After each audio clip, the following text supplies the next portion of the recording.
व्यवस्था विवरण 15। 7वां वर्ष छुटकारे का वर्ष। 7 वर्ष बीतने पर तुम्हारा छुटकारा दिया करना, अर्थात जिस किसी ऋण देने वाले ने अपने पड़ोसी को कुछ उधार दिया हो वह उसे छोड़ दे और अपने पड़ोसी या भाई से उसे बरबस न भरवाए, क्योंकि यहोवा के नाम से इस छुटकारे का प्रचार हुआ है। परदेशी मनुष्य से तू उसे बरबस भरवा सकता है, परंतु जो कुछ तेरे भाई के पास तेरा हो उसे तू बिना भरवाए छोड़ देना। तेरे बीच कोई दरिद्र न रहेगा, क्योंकि जिस देश को तेरा परमेश्वर यहोवा तेरा भाग करके तुझको देता है तो उसका अधिकारी हो, उसमें वह तुझे बहुत ही आशीष देगा। इतना अवश्य है कि तू अपने परमेश्वर यहोवा की बातचीत लगाकर सुने और इन सारी आज्ञाओं के मानने में मैं आज तुझे सुनाता हूँ चौकसी करे। तब तेरा परमेश्वर यहोवा अपने वचन के अनुसार तुझे आशीष देगा और तू बहुत जातियों को उधार देगा, परंतु तुझे उधार लेना न पड़ेगा। और तू बहुत जातियों पर प्रभुता करेगा, परंतु वे तेरे ऊपर प्रभुता न करने पाएंगी।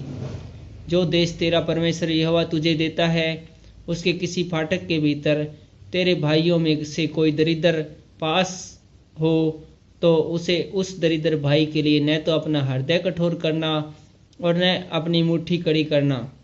जिस वस्तु की घटी उसको हो उसकी जितनी आवश्यकता हो उतना अवश्य अपना हाथ ढीला करके उसको उधार देना।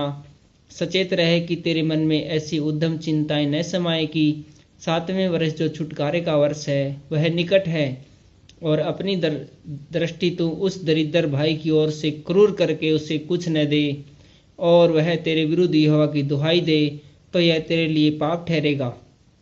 तू उसको अवश्य देना और उसे देते समय तेरे मन को बुरा न लगे, क्योंकि इसी बात के कारण तेरा परमेश्वर यहोवा तेरे सब कामों में जिसमें तू अपना हाथ लगाएगा तुझे आशीष देगा। तेरे देश में दरिद्र तो सदा पाए जाएंगे, इसलिए मैं तुझसे यह आज्ञा देता हूँ कि तू अपने देश में अपने दीन दरिद्र भाइयों को अपना हाथ ढीला करके अवश्य दान देना। दासों से व्यवहार। यदि तेरा कोई भाई बंधु अर्थात कोई इब्री या इब्रीन तेरे हाथ बिके और वह 6 वर्ष तेरी सेवा कर चुके तो 7वें वर्ष उसको अपने पास से स्वतंत्र करके जाने देना। और जब तू उसको स्वतंत्र करके अपने पास से जाने दे तब उसे छूछे हाथ न जाने देना, वरन अपनी भेड़ बकरियों और खलिहान और दाख मधु के कुंड में से उसको बहुतायत से देना। तेरे परमेश्वर यहोवा ने तुझे जैसी आशीष दी हो उसी के अनुसार उसे देना। और इस बात को स्मरण रखना कि तू भी मिस्र देश में दास था और तेरे परमेश्वर यहोवा ने तुझे छुड़ा लिया। इस कारण मैं तुझे यह आज्ञा सुनाता हूँ, और यदि तुझसे और तेरे घराने से प्रेम रखता और तेरे संग आनंद से रहता हो और इस कारण तुझसे कहने लगे मैं तेरे पास से न जाऊँगा, तो सुतारी लेकर उसका कान किवाड़ पर लगाकर छेदना। तब वह सदा तेरा दास बना रहेगा। और अपनी दासी से भी ऐसा ही करना। जब तू उसको अपने पास से स्वतंत्र करके जाने दे तब उसे छोड़ देना, तुझको कठिन न जान पड़े, क्योंकि उसने 6 वर्ष तो मजदूरी के समान तेरी सेवा की और तेरा परमेश्वर यहोवा तेरे सारे कामों में तुझको आशीष देगा। पहलौठे पशुओं का अर्पण। तेरी गायों और भेड़ बकरियों के जितने पहलौठे नर हो उन सभी को अपने परमेश्वर यहोवा के लिए पवित्र रखना। अपनी गायों के पहलौठों से कोई काम न लेना और न अपनी भेड़ बकरियों के पहलौठों का ऊन कतरना।